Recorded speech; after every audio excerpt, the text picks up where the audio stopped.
The flashing red and blue lights paint the morning street in harsh, alternating colors. A well-dressed black man stands handcuffed against a police cruiser, his tailored navy suit jacket wrinkled from rough handling. Bystanders freeze mid-step, phones rising instinctively to capture what's unfolding before them. His name is Marcus Bennett. He's the mayor of Riverside, California. But Officer Ryan Coleman doesn't know that yet. "Sir, I need you to tell me why I'm being detained." Marcus's voice remains steady, controlled, the kind of calm that comes from years of navigating situations exactly like this one. Coleman sneers, adjusting the handcuffs tighter around Marcus's wrists. "Playing educated won't get you anywhere. You people always think you're above the law." Marcus lifts his chin slightly. "I have the right to know what law you believe I've broken." "Obstruction. Suspicious behavior," Coleman says, already reaching for his radio. "Dispatch, Unit 23. I've got a male subject here, non-compliant. Checking for warrants now." Marcus catches the eye of a young woman in the growing crowd. His phone buzzes in Coleman's hand, the governor's office flashing across the screen. The officer silences it without a second glance. Before we go deeper into this story, take a second and hit that subscribe button. Give this video a like, and let us know where you're watching from.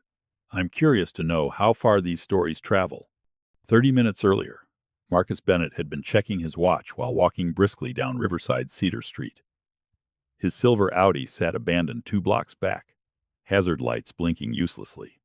The engine had died without warning, and now he was 10 minutes late for a critical meeting with Governor Patricia Hayes about the infrastructure funding package that could transform the struggling neighborhoods on Riverside's east side.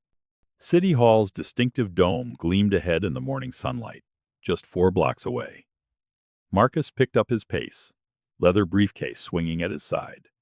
Officer Ryan Coleman sat idling at the intersection of Cedar and 5th, drumming his fingers against the steering wheel. 3 weeks into his transfer from rural Bakersfield County, and the city still felt foreign, unwelcoming.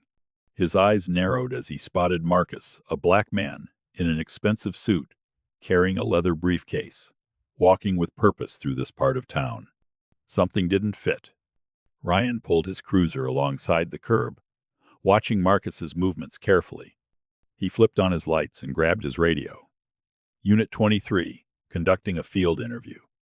Possible suspicious individual on Cedar, near 5th. He rolled down his window. "Sir, stop right there." Marcus halted, turning with a measured expression that gave nothing away. "Is there a problem, officer?" Ryan stepped out of his vehicle, his hand resting casually near his holster, a gesture meant to intimidate. "Where are you headed in such a hurry?" "To work," Marcus replied, nodding toward City Hall's visible dome. "My car broke down a few blocks back. I'm going to need to see some identification." Marcus's brow furrowed slightly. "May I ask what this stop is regarding?" Ryan's jaw tightened. "You match a description we received. Show me your ID. Now." "What description would that be specifically?" "Don't question me." Ryan's voice sharpened, his hand moving to rest fully on his holster now. "This is a high-crime area." Marcus glanced at the pristine government buildings surrounding them, the manicured landscaping, the expensive cars parked along the street. "Officer, I believe I have the right to know the reason for this detention." Ryan stepped closer, invading Marcus's personal space. "Hands against the wall. Now." He reached for his radio again. "Unit 23 requesting backup. I've got a non-compliant subject at Cedar and 5th. Marcus noticed the body camera mounted on Ryan's chest, its small red light confirming it was recording. He carefully noted the officer's name tag and badge number, Coleman, 2847, as he slowly raised both hands into the air. "Sir, put your hands behind your back. You're under arrest for obstruction of justice." The handcuffs bite into Marcus's wrists as Officer Coleman secures them with unnecessary force. Marcus's wedding band catches the sunlight, his watch digging painfully into his skin as the metal cuffs click tighter than needed. "Is this really necessary?" Marcus asks, keeping his voice level despite the humiliation burning in his chest. I haven't done anything wrong. That's for me to decide, Ryan responds, beginning an aggressive pat-down. He pulls Marcus's phone from his jacket pocket, silencing another incoming call, this one from the governor's office. Expensive phone. Nice watch, too. How exactly does someone like you afford these things? Marcus stares straight ahead, maintaining every ounce of dignity he can summon. Officer, I have every right to know the specific charges against me. Big words from someone in handcuffs, Ryan smirks, emptying Marcus's pockets onto the cruiser's hood. College education doesn't put you above the law. I've never suggested it does, Marcus replies quietly. I'm simply requesting the professional courtesy of knowing why I've been detained. Ryan's expression hardens as he rifles through Marcus's wallet. Well, what do we have here? He pulls out a small pocket knife attached to a keychain. Carrying a concealed weapon, too. That's a letter opener, Marcus clarifies calmly. It's not a weapon, and it's clearly not concealed. A small crowd has begun gathering on the sidewalk. A woman in a postal worker's uniform steps forward cautiously. Excuse me, officer. Is everything okay here? Ryan's hand moves immediately to his holster. Ma'am, step back. This is official police business. Marcus speaks clearly, making sure his voice carries. It's all right. Please keep recording, but stay at a safe distance. Ryan grabs Marcus's arm roughly, steering him toward the patrol car's open door. You have the right to remain silent. Anything you say can and will. I understand my rights completely. Marcus interrupts, making deliberate eye contact with the body camera mounted on Ryan's chest. I am exercising my right to know the charges being filed against me. Ryan tightens his grip hard enough to leave marks. Obstruction of justice, disorderly conduct, possession of a concealed weapon. That enough charges for you? He kicks at Marcus's ankles. Spread your legs. Wider. Marcus complies, his forehead pressing against the hot metal of the police cruiser. The crowd's murmurs grow louder, disapproving. At least a dozen phones are raised now, recording from multiple angles. Ryan's hands move across Marcus's body in a pat-down that goes far beyond standard procedure, bordering on degrading. Marcus closes his eyes briefly, using practiced breathing techniques to maintain his composure. His face reveals nothing, but the tension in his jaw betrays the humiliation coursing through him. Nothing to say now? Ryan taunts. Not so educated with your face against my car, are you? Marcus chooses silence, conserving his energy for what comes next. The de-escalation training he'd personally implemented for Riverside's police force last year. Training meant to prevent exactly this kind of situation now serves him in ways he never imagined.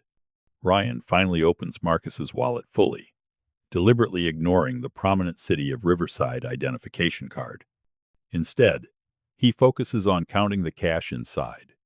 $300 in cash. That's a lot of money to be carrying around. Want to explain how you came by this? It's not illegal to carry cash. Marcus responds evenly. It is when it's suspicious, Ryan counters, still thumbing through the wallet. His eyes finally land on the official city ID card. He studies it for a long moment, his expression flickering with uncertainty before hardening again into suspicion. This looks fake. A second patrol car pulls up to the curb. Officer Jennifer Martinez steps out, immediately reading the tension, radiating from the scene. What's the situation? Martinez asks, her tone professionally neutral. Ryan motions her away from Marcus, lowering his voice. Got a suspect acting suspicious. Potentially false identification. He's been resisting the investigation. Martinez glances at Marcus, noting his calm demeanor, his expensive suit, the way he's maintaining his composure despite the obvious mistreatment. Has he been processed? About to transport him now, Ryan confirms. As the two officers confer quietly, Marcus catches the eye of a young woman in the crowd, a city hall intern he recognizes from budget meetings. He speaks just loudly enough for her to hear clearly. Please call City Hall. Extension 0001. Tell them the mayor needs immediate assistance. Her eyes widen in recognition before she nods and steps away, phone already raised to her ear. Ryan returns, grabbing Marcus's arm again. Time for a ride downtown. Marcus stands his ground as much as possible while handcuffed. Officer Coleman, badge number 2847. I am exercising my right to make one phone call before you transport me anywhere. Ryan laughs a harsh, dismissive sound. You watch too many cop shows. That happens at the station. Martinez shifts uncomfortably. Ryan, maybe we should... I've got this. Ryan cuts her off sharply. The radio on both officers' shoulders suddenly crackles to life. Central dispatch to Units 23 and 47. Be advised. The Chief of Police is en route to your location. Hold your position and take no further action until his arrival. Ryan's hand freezes on the patrol car's door handle. What the hell? He grabs his radio. Dispatch. Unit 23. Requesting clarification. Why is the chief responding to a routine stop? Martinez uses this distraction to approach Marcus, positioning herself between him and her partner. With practiced subtlety, she loosens the handcuffs by one notch. Sir, I don't know what's happening, she whispers. But something's not right here. Marcus gives her a measured nod of appreciation, maintaining his strategic silence. Dispatch responds firmly. Unit 23. Follow your instructions. Hold position. Do not proceed with transport. Ryan's face flushes red with frustration. Who the hell are you? He demands, turning back to Marcus. I believe I'm entitled to make that phone call now. Marcus responds evenly. Martinez intervenes. We should follow procedure, Ryan. Ryan scowls but retrieves Marcus's phone, unlocking it with the passcode he'd watched Marcus enter earlier. One call. Make it quick. Marcus dials his chief of staff, keeping his tone conversational and deliberately vague. Hey, it's me. Yeah, I'm running late. Having some car trouble near Cedar and 5th. He pauses, listening. No, don't worry about sending a car.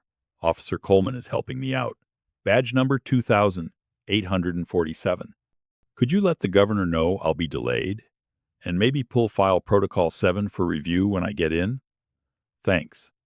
Ryan watches with narrowed eyes, not realizing Marcus has just activated Riverside's emergency protocol for elected officials under duress. Protocol 7 means immediate legal counsel, police chief notification, and crisis management activation. As Marcus hands the phone back, his mind is already calculating. This incident, this blatant example of racial profiling, represents exactly what his police reform platform was designed to address. Rather than reveal his identity immediately and short-circuit the situation, a strategic decision crystallizes in his mind. Document everything. Let the system he personally implemented prove its worth. Let this officer's actions become the catalyst for the comprehensive reforms the department still resists. Marcus makes a silent vow right there, handcuffed against a police cruiser in broad daylight. This will mean something. This will change something. Ryan takes another look at Marcus's ID card, holding it up to the sunlight. His expression shifts subtly as pieces begin clicking into place, but instead of recognition, suspicion deepens. Martinez positions herself carefully, sensing the volatile undercurrent as Ryan's confusion transforms into something more dangerous. Meanwhile, at City Hall, Chief of Staff Alicia Morrison's fingers fly across her keyboard, activating multiple emergency response protocols simultaneously. The city attorney receives an urgent encrypted text. Police Chief David Williams's car peels out of headquarters, lights flashing. Governor Hayes, who had been checking her watch impatiently in her holding room, now stands alert as her security detail rushes in with urgent news. Ryan's eyes dart between the approaching vehicles in the distance and Marcus. A flicker of panic crosses his face before settling back into stubborn resolve. We're not waiting for this circus, he says, grabbing Marcus's arm with renewed force. Get in the car. Now. Marcus plants his feet firmly on the pavement. Officer, I believe dispatch gave you explicit instructions to hold position. I'm handling this situation as I see fit, Ryan snarls. yanking Marcus toward the open cruiser door. The handcuffs bite deeper into Marcus's wrists with each forceful movement, but his face remains a mask of controlled composure. Martinez steps forward, her stance shifting subtly from subordinate to challenger.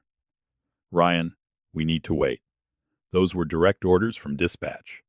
"I'm the senior officer here," Ryan snaps, eyes narrowing at this unexpected resistance from his partner. This suspect has been uncooperative and needs to be processed downtown immediately. He turns back to Marcus, his voice dropping to a threatening tone. "Refusing to comply will add resisting arrest to your charges." Marcus remains immovable, his voice measured but firm. "I'm complying with all lawful commands, Officer Coleman. Dispatch ordered you to hold position." That instruction was quite clear. The crowd has doubled in size now, drawn by the flashing lights and escalating tension. At least 20 phones are raised, capturing everything from multiple angles. Several live streams are already gathering thousands of viewers as the confrontation begins trending on local social media feeds. Whispers ripple through the onlookers. "Something's definitely not right here. Why is he treating him like that? That guy hasn't done anything." Ryan notices the growing attention and becomes more agitated, sweat beading on his forehead despite the mild California temperature. "You set this up somehow," he accuses Marcus, paranoia creeping into his voice. "What is this? Some kind of setup? An ambush?" His radio crackles again with increasing urgency. "Unit 23. Chief Williams requires an immediate situation report. Respond now." The dispatcher's voice carries an unusual edge that Martinez recognizes immediately, though Ryan seems to ignore it entirely. He deliberately turns down his radio volume, his focus narrowing dangerously on Marcus. "Whatever game you're playing ends right now." He reaches for Marcus's arm again, fingers digging into the expensive fabric of his suit jacket hard enough to leave wrinkles. Martinez physically interposes herself between them, a career-defining moment of moral courage. "Ryan, we need to wait.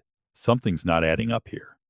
"Get out of my way," Ryan hisses, shoving Martinez aside with enough force to make her stumble back against the patrol car. The crowd reacts with audible gasps.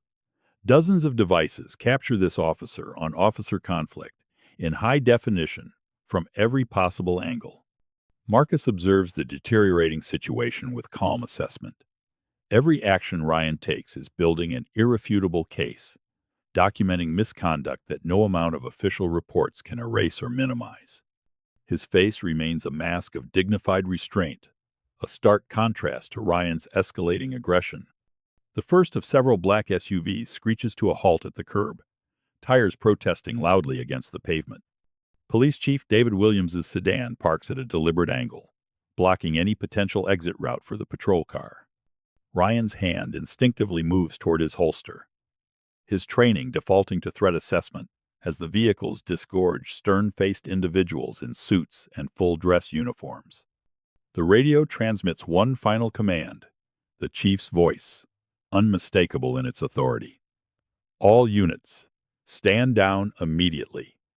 This is Chief Williams. I repeat, stand down now."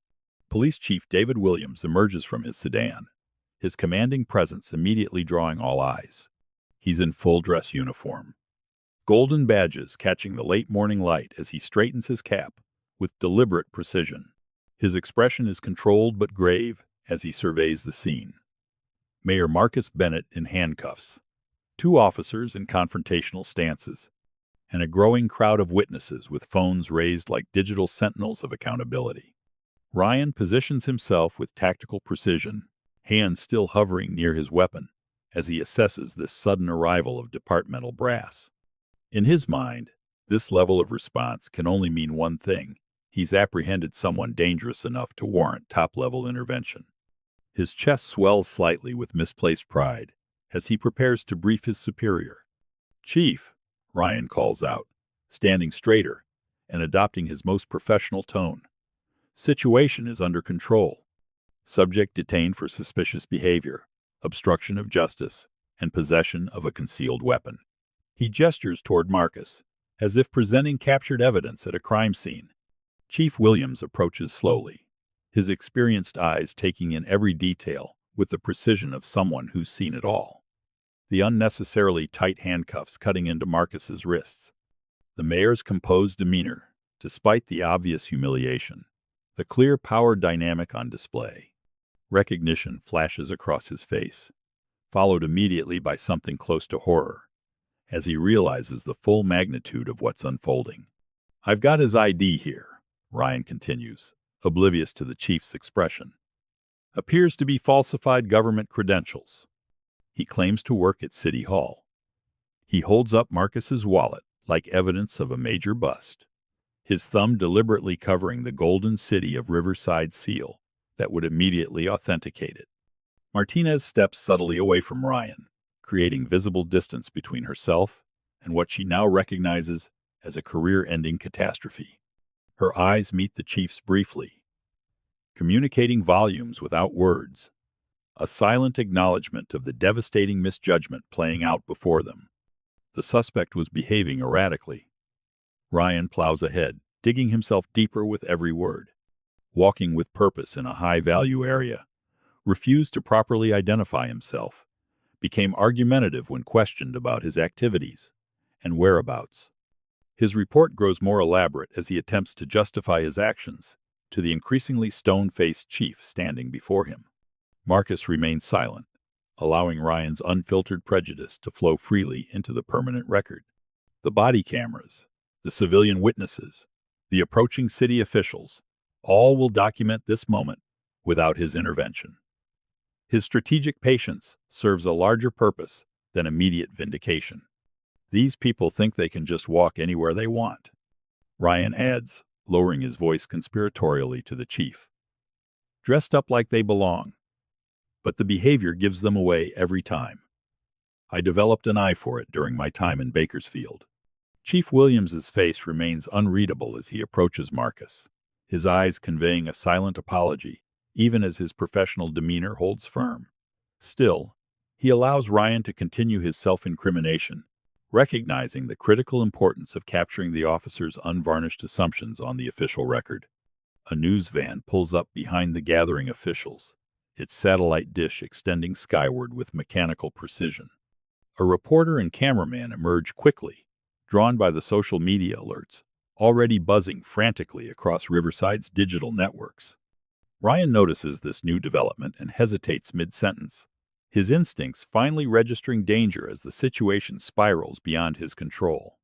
The crowd parts respectfully as the governor's security detail creates a professional perimeter, their earpieces and stern expressions signaling high-level government presence. Ryan's confidence evaporates completely as he watches Governor Hayes herself step from the central SUV, her eyes locking immediately on the handcuffed figure at the center of this growing commotion. "Officer Coleman," Chief Williams finally speaks, his voice carrying clearly across the now hushed scene. "Do you know who you have in handcuffs right now?" The color drains from Ryan's face as the full weight of the chief's question lands with devastating force. His eyes dart frantically between Marcus and the approaching officials, mental calculations visible in his increasingly panicked expression. Before we continue, take a second and share your thoughts so far on this story below. I read every single one. The crowd has fallen completely silent now. Phones are still raised high, capturing what happens next in this unfolding drama of power, prejudice, and accountability. The governor's security detail creates a professional perimeter, keeping onlookers at a respectful distance while allowing the scene to unfold completely unobstructed. The city attorney emerges from one of the SUVs, tablet already in hand, her expression grimly determined as she assesses the legal implications playing out in real time before her. "Sir," Ryan attempts, his voice significantly softer now as he steps toward Marcus. There seems to have been a misunderstanding here. His fingers reach desperately for the handcuffs, trying to erase the evidence of his profound misconduct before even more witnesses arrive to document it. Marcus's voice cuts through the tension, loud enough for all nearby recording devices to capture with perfect clarity. "Please don't remove evidence from the scene, Officer Coleman." Ryan freezes, his hands suspended in midair as the strategic brilliance of Marcus's response registers fully. The mayor isn't just a victim here, he's controlling the narrative with devastating precision. Chief Williams turns to Officer Martinez. Officer, I need you to document everything exactly as you found it when you arrived. Preserve all body camera footage immediately upon return to the station.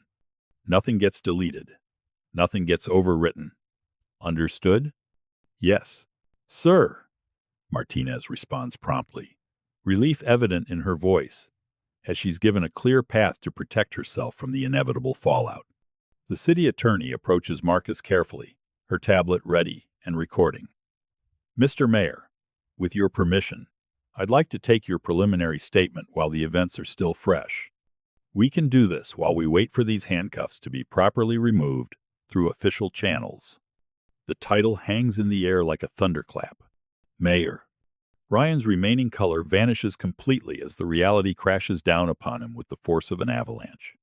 His eyes widen in absolute horror as he processes the implications not just for his immediate situation, but for his entire career, his future, everything. Chief, Ryan says desperately, motioning for a private conversation away from the growing audience. If I could just explain. Whatever you have to say can be said right here, Officer Coleman. Chief Williams responds firmly, deliberately keeping their exchange in full view of all witnesses. Transparency is department policy. As I'm sure you recall from your orientation 3 weeks ago, Governor Patricia Hayes remained strategically by her vehicle, watching the situation unfold with calculated restraint. Her presence adds undeniable gravitas without direct intervention. Understanding the political significance of allowing proper protocols to play out without executive interference. Ryan's desperation mounts visibly as he realizes there's absolutely no path to minimize what he's done. Sir, had I known the mayor's identity. That's exactly the problem, isn't it? The chief interrupts, his voice measured but pointed. The issue isn't that you didn't recognize the mayor. The issue is how you treat any civilian, regardless of their position or title. Marcus stands perfectly still, the calm center of a storm he didn't create but now steers with strategic precision.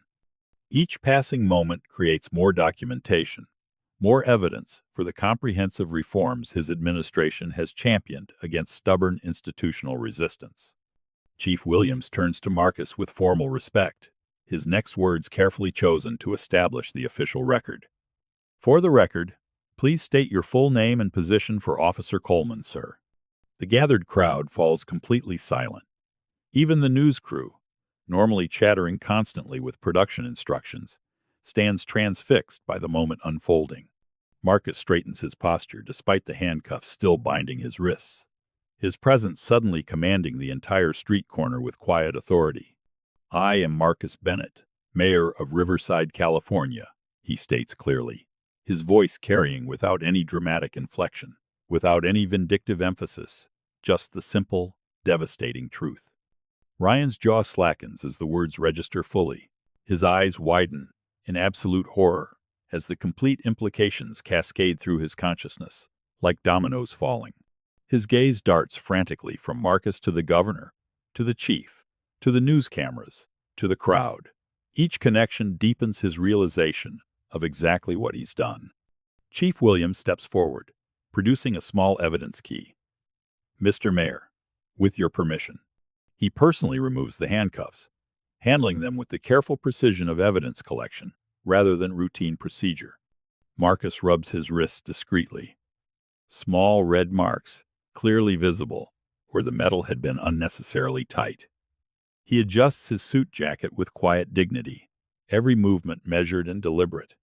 Mr. Mayor, Chief Williams speaks formally, on behalf of the Riverside Police Department, I express my deepest apologies for this incident.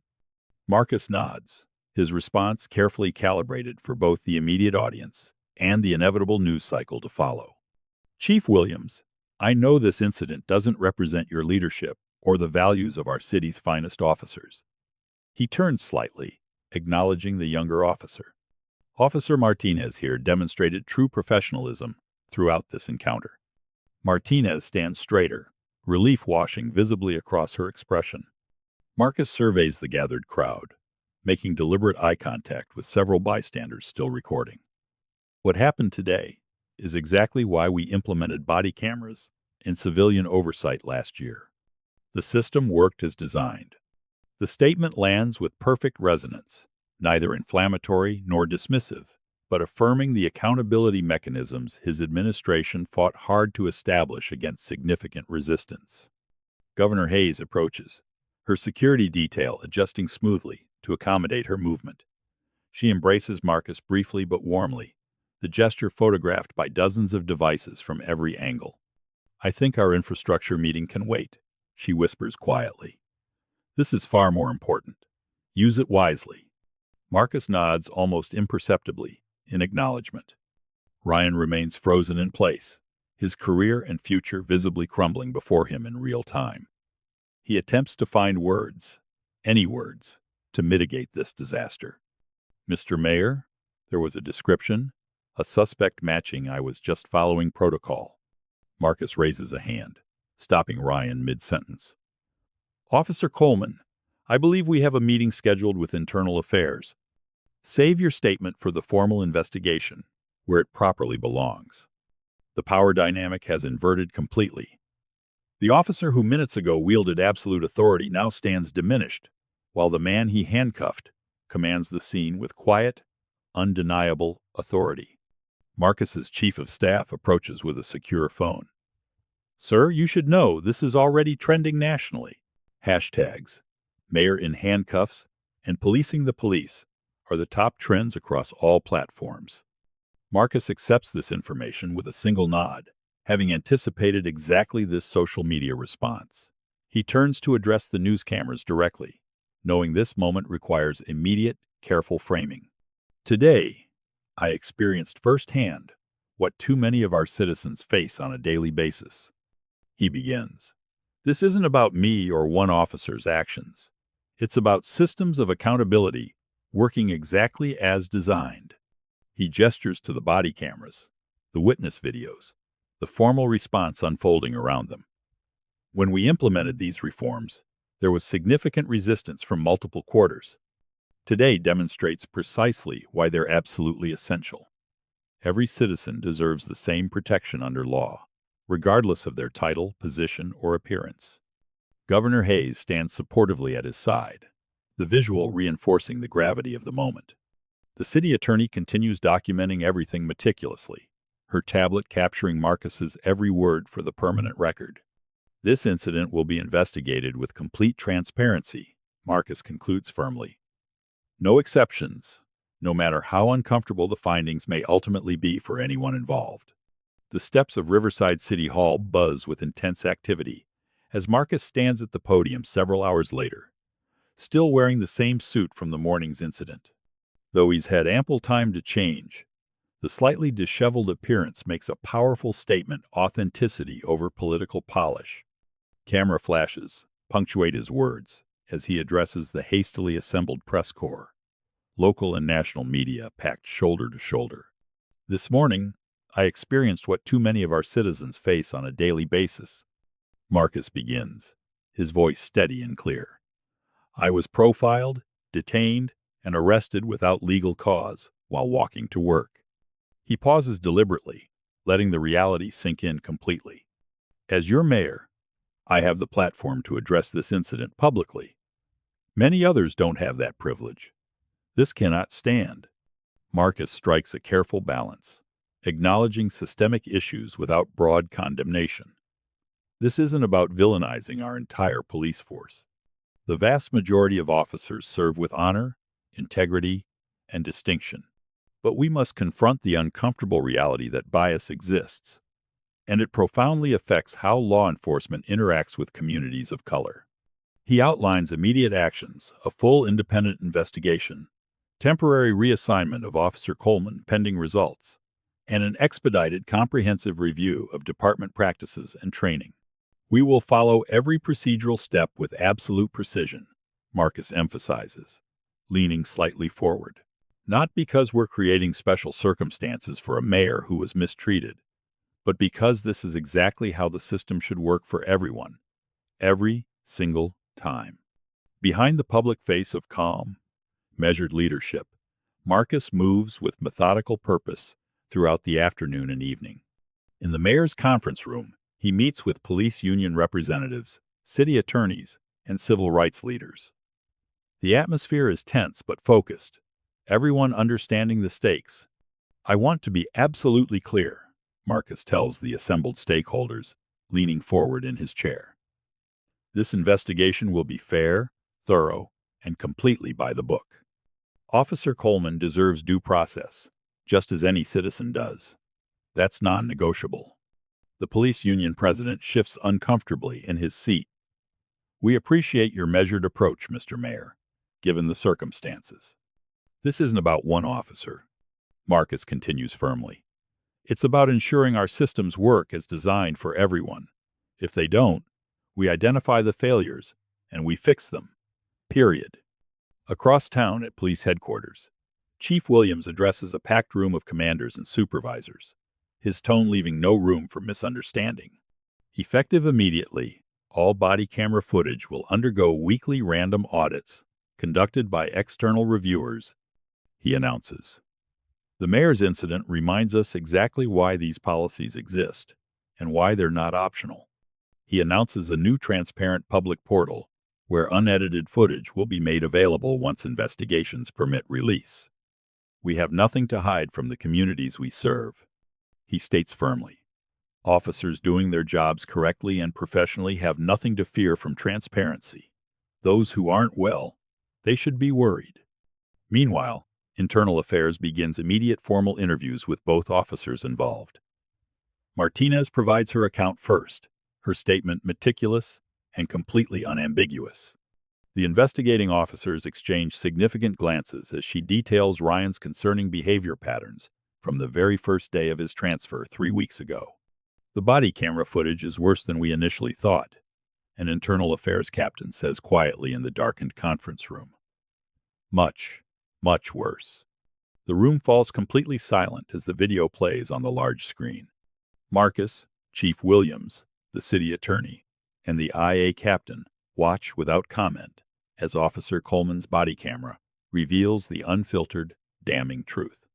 "He muted his audio here," the IA captain notes, pointing to the timestamp indicator. "Direct violation of department policy. But he forgot. The camera still records visual evidence," the city attorney adds, tapping her tablet screen. "We've had certified forensic lip readers analyze the muted segments.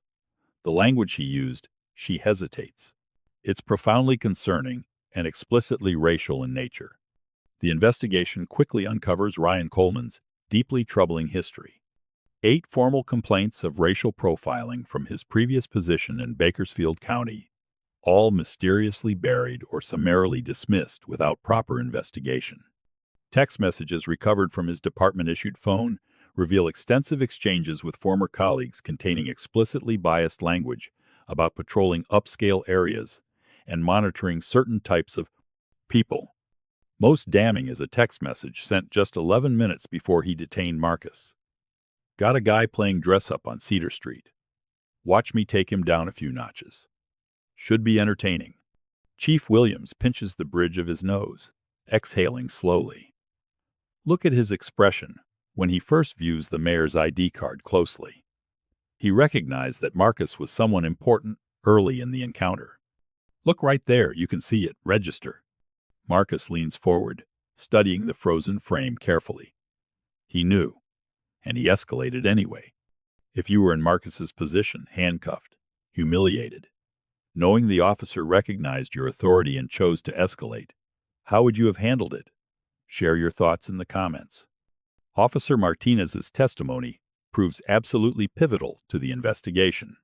From day one of our partnership, Coleman made disturbing comments about certain neighborhoods, certain people not belonging in specific parts of our city, she tells investigators, her voice steady but clearly troubled. "I reported my concerns to Sergeant Morrison after our second patrol together. I documented everything. The investigation reveals that Sergeant Morrison buried Martinez's report, completely another systemic failure demanding immediate accountability. Other officers begin coming forward, hesitantly at first, then with increasing conviction as they realize the department's leadership is serious about accountability. The traditional blue wall of silence crumbles steadily in the face of irrefutable evidence and leadership's absolutely clear stance. Marcus reviews all evidence personally, instructing the city attorney to ensure every single procedural step is followed with meticulous precision.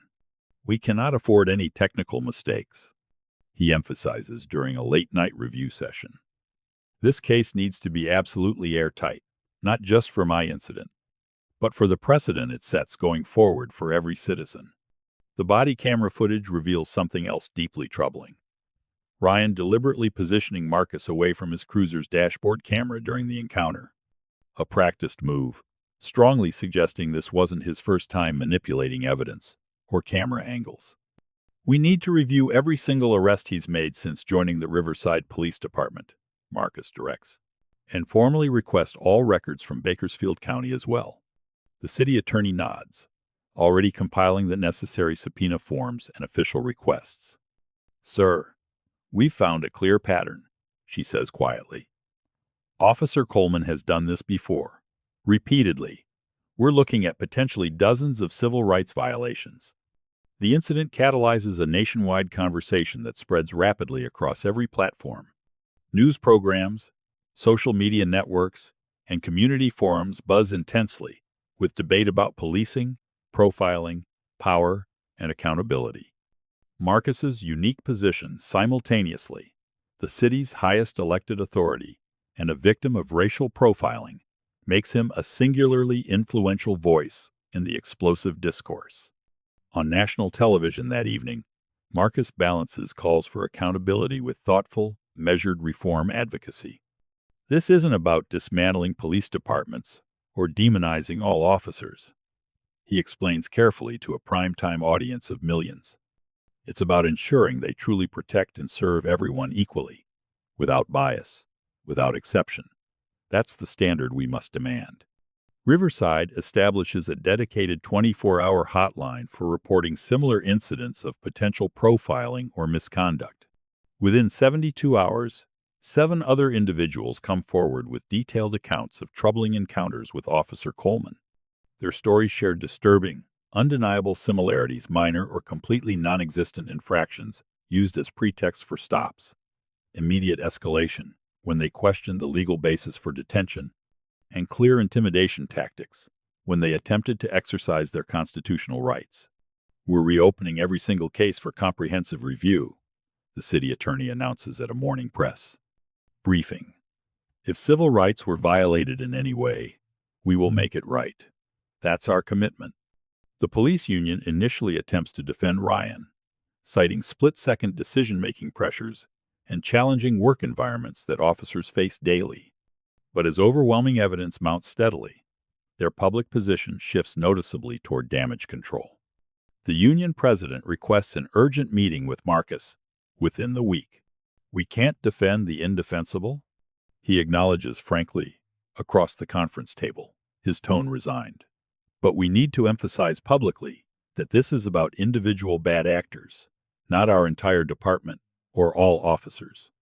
Marcus seizes this critical opening immediately. "Then help me implement the reforms that good officers actually want and need. Better training programs, mental health resources, community integration initiatives. These benefit everyone, officers and citizens alike." The union president hesitates, considering the political implications, before slowly nodding. "Our members have been asking for most of those things for years, Mr. Mayor. We just never had the political will or funding to make them happen." National police reform advocates contact Marcus's office daily, seeking his input and endorsement on model legislation being developed across the country. Governor Hayes announces a comprehensive statewide review of police conduct policies, with Riverside serving as the primary template for new accountability standards. What makes this case fundamentally different, a prominent civil rights attorney comments on a Sunday morning political talk show, is that we're witnessing real-time accountability. No delays, no excuses, no institutional circling of wagons to protect bad actors. That's the standard, every single department should meet, without exception. Marcus establishes a civilian review committee with actual enforcement authority, not just advisory capacity, to independently evaluate all police conduct complaints going forward. He appoints respected community leaders, alongside decorated law enforcement veterans, genuinely committed to ethical, constitutional policing. As weeks pass steadily, the investigation expands deliberately beyond Ryan to systematically address the supervisors, who ignored obvious warning signs, and the institutional culture that protected and enabled problematic officers for years. This comprehensive, systemic approach prevents the typical one bad apple narrative from taking hold and minimizing the real issues. The hearing is tomorrow morning. Marcus's chief of staff informs him late one evening, reviewing the schedule. Officer Coleman has formally requested to address you personally before official proceedings begin. The media narrative evolves rapidly, from sensational headlines to substantive, nuanced discussion.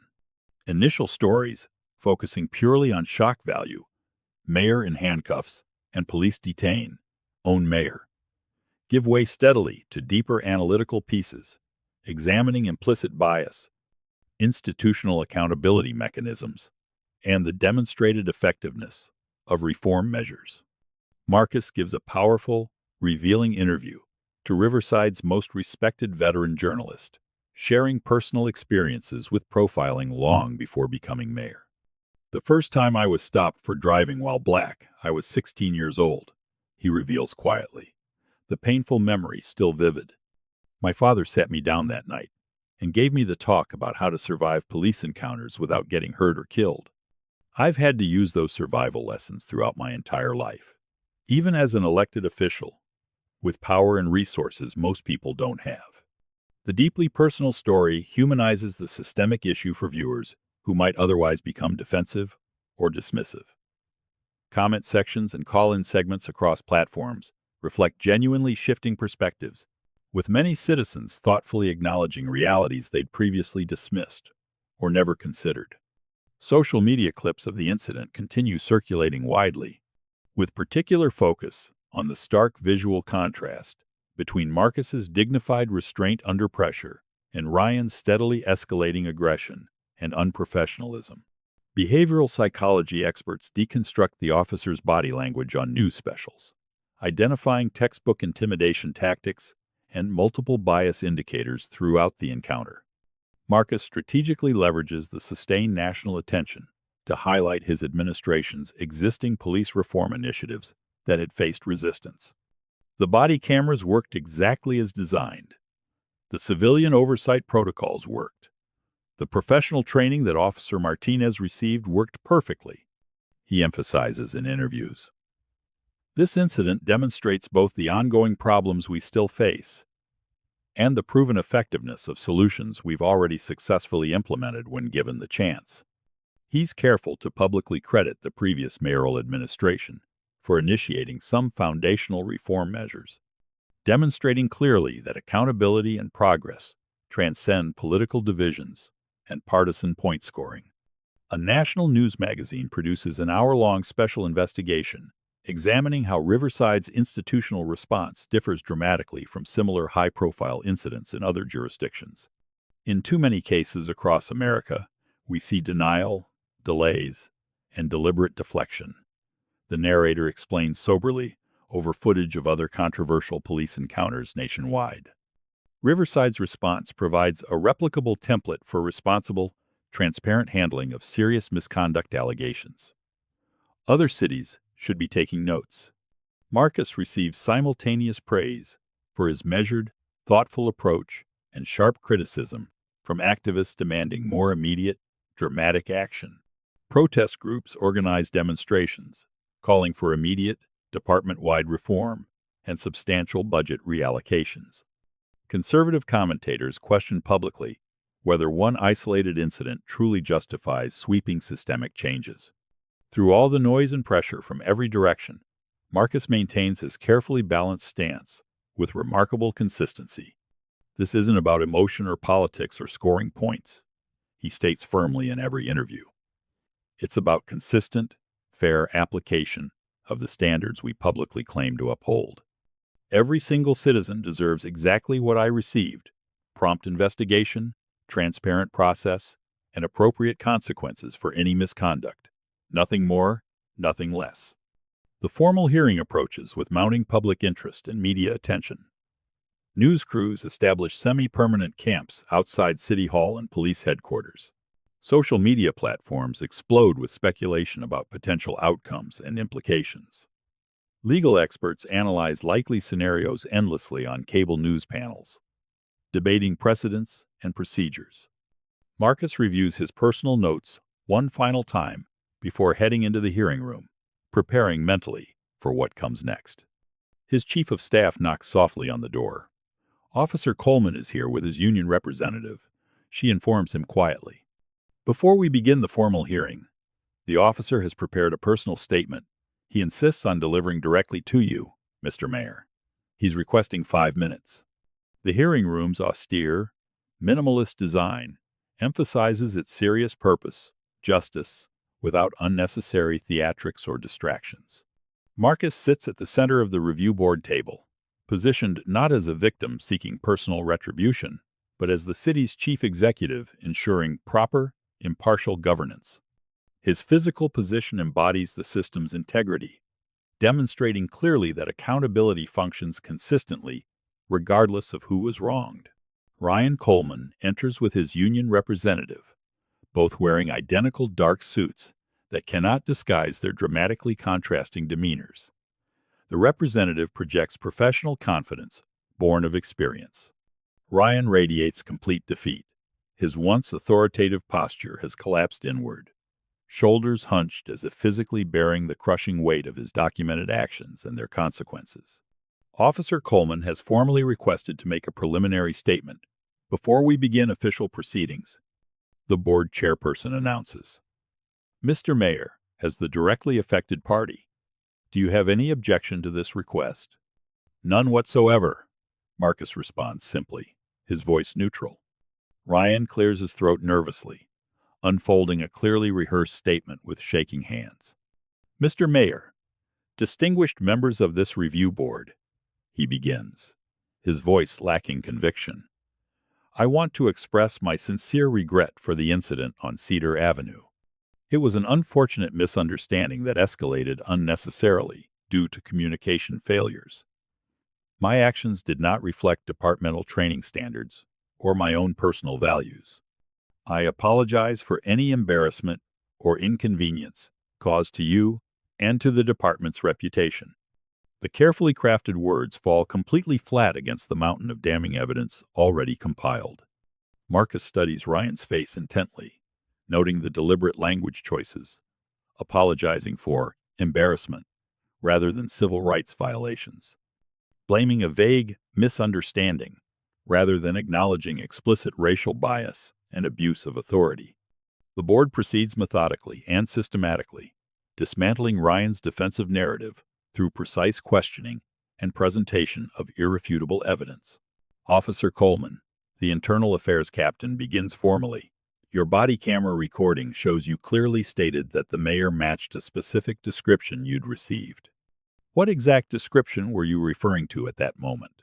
Ryan shifts uncomfortably in his chair.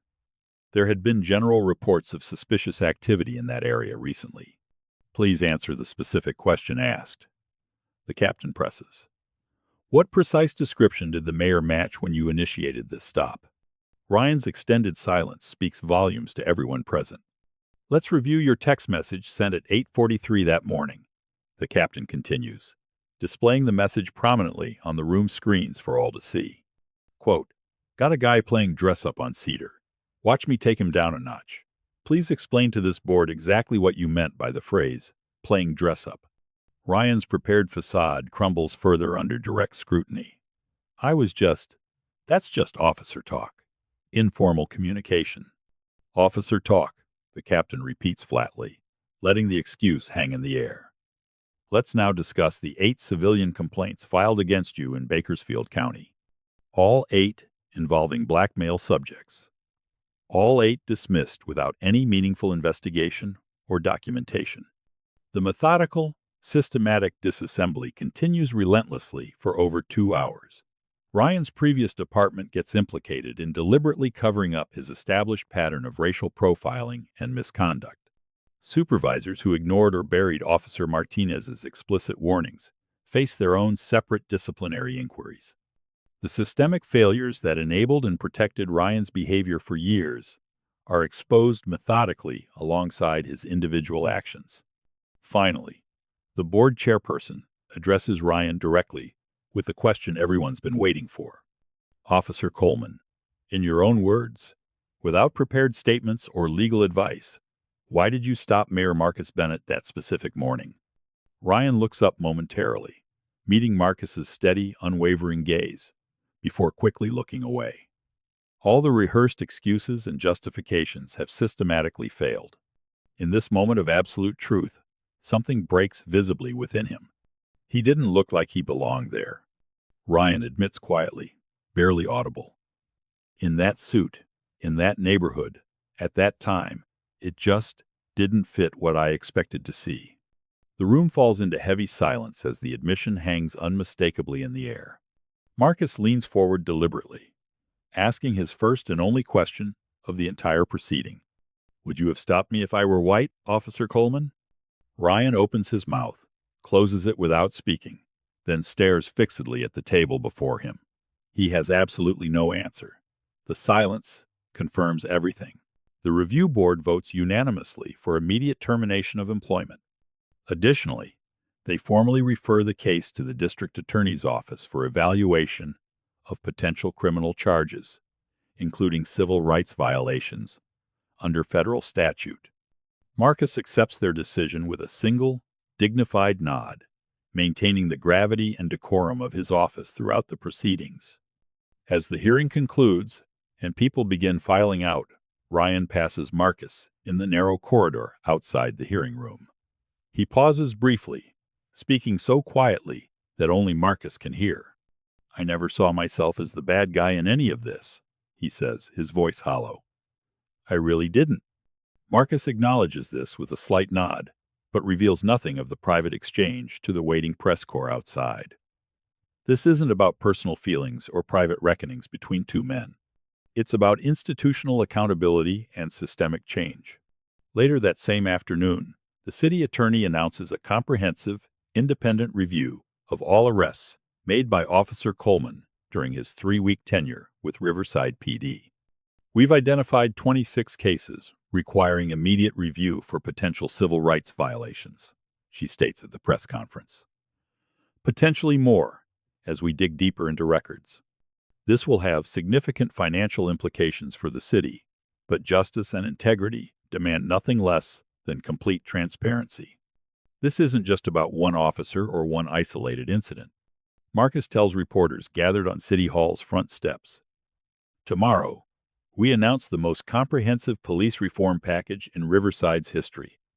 This changes everything. 6 months later, Marcus stands at a podium in front of the newly established Riverside Community Safety Training Center. The modern, glass-fronted facility gleams impressively in the California morning sun, its transparent facade reflecting the diverse crowd gathered for the official ribbon-cutting ceremony. Behind him, a large digital dashboard displays real-time statistics that tell a powerful story. Civilian complaints down 43%, community satisfaction ratings up 38%, officer retention and morale improved 31%. Today marks not an ending, but a genuine new beginning. Marcus addresses the assembled citizens, officers, and media representatives. 6 months ago, an incident forced our city to confront profoundly uncomfortable truths about bias in policing and systemic failures. Today, we showcase our comprehensive response, not just words and promises, but concrete actions and measurable results. Marcus gestures toward the impressive facility behind him. This center represents our unwavering commitment to reimagining public safety from the ground up. Every officer now receives intensive bias recognition, training, advanced de-escalation techniques, and meaningful community integration experiences, all designed with substantial input from the communities they serve and protect. The reforms implemented systematically over the past 6 months are comprehensive and genuinely pioneering. New psychological screening tools, tools that Ryan Coleman would never have passed, now filter all candidates rigorously before they ever wear a badge or carry a weapon. Community oversight boards with actual enforcement authority review body camera footage regularly and randomly, not just reactively when incidents occur.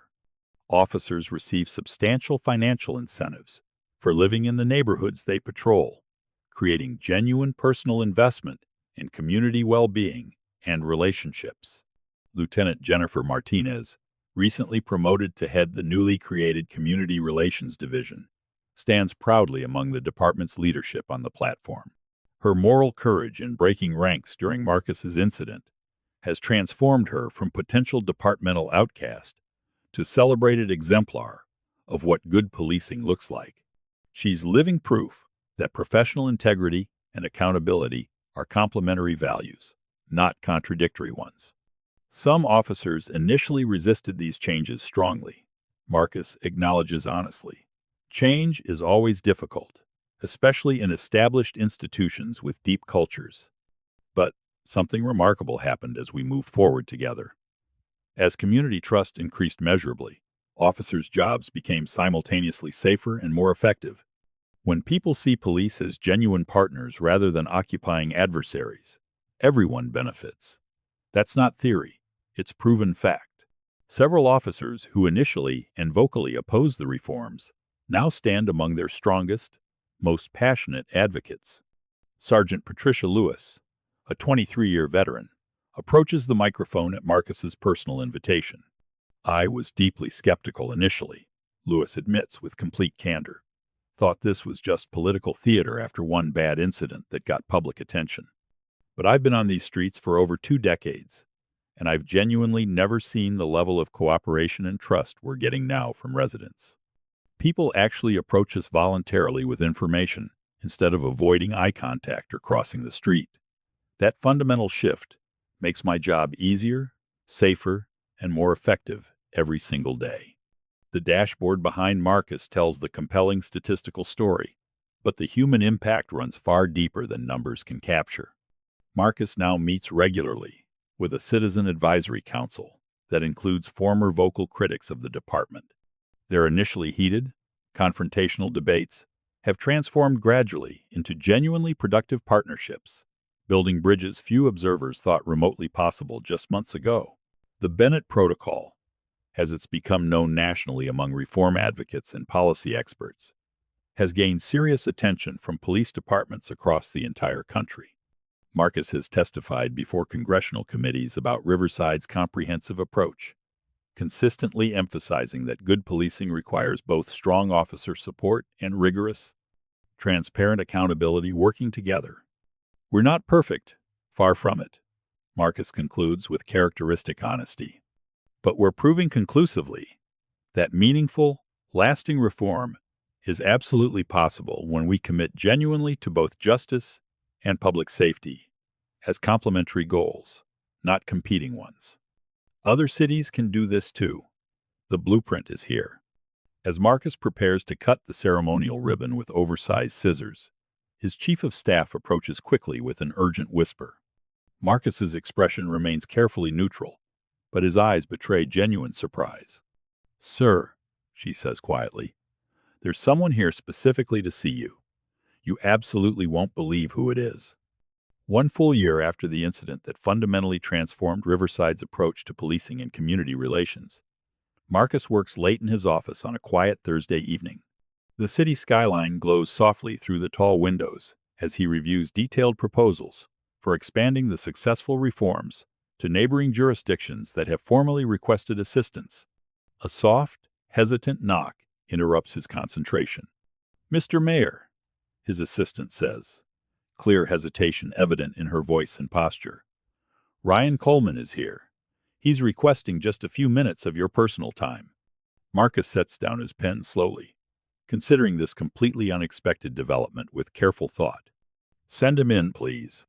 The man who enters the office bears almost no resemblance to the arrogant, aggressive officer who handcuffed Marcus on a sunny street corner 1 year ago. Ryan Coleman appears physically diminished somehow, his formerly imposing, intimidating presence replaced entirely by a genuinely humbled demeanor.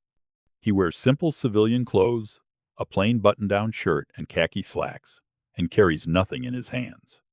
"Thank you for seeing me, Mr. Mayor," Ryan says quietly, remaining standing until Marcus gestures toward a chair across from his desk. "What can I do for you, Mr. Coleman?" Marcus asks, his tone professionally neutral but not cold or hostile. Ryan takes a deep breath, gathering courage. "I'm not here asking for my job back, or any special consideration. That's not why I came at all." He meets Marcus's gaze directly for the first time since entering. "I came to apologize. A real, genuine apology, not the carefully worded statement my union representative wrote for the hearing." Marcus remains silent, allowing Ryan the space to continue without interruption. "Losing my job and everything that followed forced me to confront things about myself I'd never honestly examined," Ryan says, his voice carrying genuine pain. "The assumptions I made unconsciously every single day. The way I viewed certain people in certain neighborhoods as automatically suspicious. The bias I never recognized in myself because I never wanted to see it." He shakes his head slowly. "I've been working with a therapist for 8 months now, trying to understand why I saw threats where there genuinely weren't any. Why I treated people the way I did." Marcus nods slightly, acknowledging the difficulty of such work. "Self-reflection and genuine change are difficult, uncomfortable work, Mr. Coleman. I recognize that. I'm working with a nonprofit organization now," Ryan continues, leaning forward slightly. "We facilitate difficult dialogues between police officers and community members. I share my experience openly, what I did wrong, the biases I never recognized in myself, the harm I caused. It's not much in the grand scheme, but it's something meaningful I can contribute." "It's actually quite significant," Marcus responds, measuring his words carefully. "Real, lasting change begins with exactly this kind of honest accountability and willingness to grow." He gestures toward the window, toward the transformed city beyond. "The reforms sparked by that day have genuinely made the department stronger and more effective. Community trust has increased measurably. Officer safety has improved substantially. Even those who initially resisted the changes most strongly now acknowledge their clear value." Ryan nods slowly. "I've been following the news coverage closely. The Bennett protocol is being adopted in cities across the country now. Real change happening. Change rarely comes without some kind of catalyst," Marcus observes quietly. "Sometimes painful ones that force us to confront uncomfortable realities." Ryan stands to leave, recognizing the conversation has reached its natural conclusion. "I don't expect forgiveness, Mr. Mayor," he says honestly. "I just wanted you to know that what happened that day changed far more than just the department or policy. It changed me fundamentally as a person. I'm trying every day to be better than who I was. Redemption requires ongoing work and commitment, Mr. Coleman," Marcus responds, rising from his desk. "Not just words and promises, but consistent actions over time. Acknowledging the problem honestly is the absolutely necessary first step. The work continues from there." After Ryan leaves quietly, Marcus walks slowly to a small frame hanging deliberately on his office wall. Inside is the handkerchief he carried in his pocket the day of his arrest, preserved carefully behind glass as a tangible reminder of both vulnerability and strength. Not a trophy of vindication or revenge, but a permanent catalyst for genuine transformation. Before we go deeper, I'd love to hear your perspective. What part of Marcus's journey hit you the hardest? Share your thoughts in the comments below. The next morning, Marcus walks freely and confidently through the same neighborhood where he was stopped and arrested. He passes a police officer on routine community patrol, who greets an elderly resident warmly by name, asking thoughtfully about her grandson's college applications and upcoming finals. A young black boy watches this interaction with open curiosity, instead of the instinctive fear that once would have been automatic and learned. Marcus exchanges respectful nods with the officer, one of the department's new recruits, hired under rigorous standards that evaluate character and community commitment as seriously as tactical skills. The simple, respectful acknowledgement between a black mayor and a police officer represents everything the comprehensive reforms strive to achieve daily.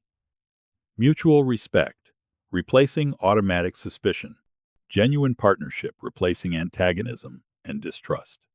True power, Marcus has learned, isn't found in avoiding accountability or protecting institutional interests. It's in ensuring accountability exists consistently for absolutely everyone, regardless of position or influence. The story of what happened on Cedar Street that morning continues resonating across the nation, sparking difficult but necessary conversations in city councils, police departments, community centers, and living rooms from coast to coast. Marcus receives daily invitations to speak at conferences, police academies, and universities about Riverside's transformation. He accepts selectively, always emphasizing the same core message. Sustainable reform requires both unwavering accountability for misconduct and genuine support for officers committed to serving their communities with integrity. The Riverside model becomes a case study in criminal justice courses nationwide. Researchers analyze the data, documenting not just the reduction in complaints and use of force incidents, but the measurable improvements in crime clearance rates and community cooperation with investigations. When people trust their police department, they help solve crimes, Lieutenant Martinez explains in a training video now used across the country. That trust has to be earned every single day through consistent, fair, professional behavior. One bad interaction can undo months of relationship building. We can't afford that anymore. The financial investment in reform proves substantial new training facilities, upgraded equipment, enhanced mental health resources for officers, community liaison positions. But the city attorney's office reports that lawsuit settlements and legal fees have dropped by 68% compared to the previous year, making the reforms not just morally necessary but fiscally responsible. Other cities send delegations to Riverside, eager to learn and implement similar changes. Marcus hosts them personally when possible, walking them through both the successes and the ongoing challenges. We haven't solved everything, he tells a group of mayors from across California during one such visit. We still have incidents. We still have officers who resist change. But we've created systems that catch problems earlier and address them more effectively. That's progress, even if it's not perfection. The Civilian Review Board, initially viewed skeptically by many officers as outside interference, has evolved into a valued partner. Officers increasingly bring concerns about colleagues directly to the board, recognizing it as a protective mechanism for good cops rather than a threat to all cops. Board member Dr. Sarah Chen, a community psychologist, explains the shift. Officers were afraid we'd be a witch hunt. Instead, they've discovered we're actually protecting them from the small percentage of colleagues whose behavior puts everyone at risk. Good officers want accountability because it makes their work safer and more respected. Ryan Coleman's case becomes a cautionary tale used in police academies nationwide, not to shame one individual, but to illustrate how unchecked bias, inadequate supervision, and institutional protection of problem officers creates liability and danger for everyone. The text messages Ryan sent, the ignored complaints from his previous department, the warning signs Martinez reported, all become teaching materials demonstrating the cost of ignoring red flags. How many citizens did we fail to protect from Officer Coleman because systems failed? Marcus asks, during a National Police Chiefs Conference. How many other officers were put at risk because one bad actor wasn't held accountable earlier? This isn't about being anti-police. It's about being pro-good policing. The reforms extend beyond the police department. Riverside implements similar accountability measures for code enforcement, building inspectors, and other city departments where power imbalances exist. The principle becomes universal. Public servants must serve all the public fairly and transparently. Marcus's approval ratings reach historic highs, not because of the incident itself, but because of how he transformed trauma into systemic improvement. Political analysts note that he's managed to maintain support across diverse constituencies. Progressive activists praising the accountability measures, moderate voters appreciating the data-driven approach, and even conservative residents acknowledging that crime hasn't increased despite predictions that reform would handcuff officers. Mayor Bennett did something rare, a political science professor tells a national news program. He took a personally humiliating experience and channeled it into policy that actually works. He didn't seek revenge. He didn't grandstand. He built something sustainable that will outlast his time in office. The incident also sparks important conversations within Marcus's own family. His teenage son, who had always seen his father as powerful and protected, suddenly understood the vulnerability all black men face, regardless of status. "I always knew racism existed," Marcus's son tells him one evening. "But seeing it happen to you, the mayor, it hit different, you know? Like, if it can happen to you, it can happen to anyone." That conversation leads Marcus to implement educational programs in Riverside schools, teaching young people their rights during police encounters, while also creating opportunities for positive interactions with officers through mentorship programs and community events. Officer Martinez spearheads the school liaison program, personally visiting classrooms to build relationships before problems occur. "I want kids to see a police officer and think, someone who helps, not someone to fear," she explains. That starts with showing up when there's no crisis, just to listen and connect. The transformation isn't without setbacks. Several veteran officers retire early, rather than adapt to new accountability standards. A few vocal critics continue arguing that the reforms have made policing too difficult or dangerous. Marcus addresses these concerns directly, but refuses to compromise on core principles. If an officer finds it too difficult to treat all citizens with equal respect and professionalism, then yes, this job will be difficult for them. He states plainly during a contentious city council meeting, "That's not a flaw in the system. That's the system working as designed." The data increasingly vindicates this approach. Officer injuries decline as community cooperation increases. Response times improve as neighborhoods that previously viewed police with suspicion begin actively partnering with them. Property values rise in areas that had struggled, as residents feel safer and more invested in their communities. National civil rights organizations honor Marcus with awards he accepts on behalf of the entire city. "This isn't my achievement," he insists during one ceremony.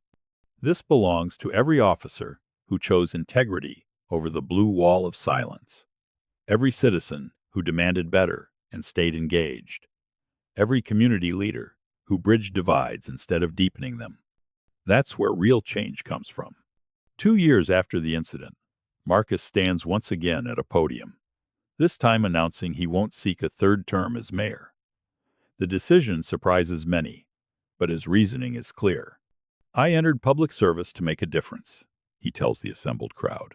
"The reforms we've implemented have created sustainable systems that will continue regardless of who sits in this office. That's exactly what we wanted, change that outlasts any individual. Now, I'm being called to take these lessons to a broader stage." The announcement comes alongside news that Marcus has accepted a position as a senior fellow at a national criminal justice reform institute, where he'll work with cities across the country, implementing similar accountability measures. Governor Hayes, who has become a close ally throughout the reform process, speaks at the announcement. Marcus Bennett experienced injustice and chose to transform systems rather than simply seek personal vindication. That's leadership. That's vision. And that's exactly what our country needs as we continue wrestling with questions of policing, justice, and equality. Lieutenant Martinez is among the candidates mentioned as potential successors. Her rise through the ranks, a testament to the cultural shift within the department. Whether she runs or not, the conversation itself reflects how much has changed a few years ago. The idea of someone who challenged a fellow officer's misconduct leading the department would have been unthinkable. The Riverside Community Safety Training Center expands, adding facilities to train officers from other jurisdictions who travel specifically to learn the Bennett Protocol. What started as one city's response to one incident has become a national movement toward more accountable, effective policing. Ryan Coleman continues his work with the nonprofit, sharing his story at police academies and community forums. He's received threats from some quarters who view him as a traitor to law enforcement, and skepticism from others who doubt his transformation is genuine. But he persists, viewing it as his responsibility to ensure his mistakes contribute to preventing similar incidents. "I destroyed someone's dignity," he tells a room of police recruits during one training session. "I violated the trust given to all of us who wear the badge. I can't undo that. But I can spend the rest of my life making sure other officers don't make the same choices I did. That's my purpose now." Marcus and Ryan have never become friends. The wounds cut too deep for that kind of relationship. But they share an understanding that both have roles to play in the ongoing work of reform. Marcus transforms systems. Ryan serves as a cautionary tale and, potentially, a redemption story that proves people can change. On the third anniversary of the incident, Riverside holds a community celebration at the training center. The event is deliberately not focused on Marcus or Ryan, but on the hundreds of officers and thousands of citizens who've embraced the new approach to public safety. Children play on the training center's playground while their parents tour the facilities. Officers demonstrate de-escalation techniques and explain new equipment designed to reduce the need for force. Community members share stories of positive interactions that would have been unimaginable 3 years earlier. Marcus circulates through the crowd, no longer the center of attention, but simply one citizen among many. He pauses to watch a young black boy, maybe 8 years old, chatting animatedly with an officer about the K9 demonstration he just watched. "Can I pet him?" the boy asks eagerly. "Sure can," the officer responds warmly. "Rex loves meeting new friends. Just let him sniff your hand first." The simple interaction, unmarked by fear, suspicion, or tension, represents everything Marcus fought for. Not dramatic transformation, but everyday dignity and mutual respect becoming normal instead of exceptional. As the sun sets over Riverside, Marcus reflects on the journey from that humiliating morning on Cedar Street to this moment of genuine community celebration. The handcuffs biting into his wrists. The crowd gathering with phones raised. The moment Chief Williams asked Officer Coleman if he knew who he'd arrested. The painful but necessary reckoning that followed. True justice, Marcus has learned, isn't just about punishing wrongdoing. It's about transforming systems, so future generations inherit something better than what we experienced. It's about turning trauma into purpose, anger into action, and division into the difficult work of genuine reconciliation. The incident that could have destroyed trust instead became the foundation for rebuilding it stronger than before.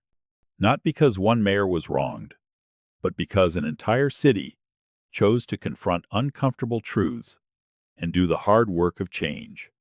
That work continues every day in Riverside and in the growing number of cities implementing similar reforms. The Bennett Protocol isn't a destination, but a journey, one that requires constant commitment, honest assessment, and willingness to keep improving even when progress feels slow or incomplete.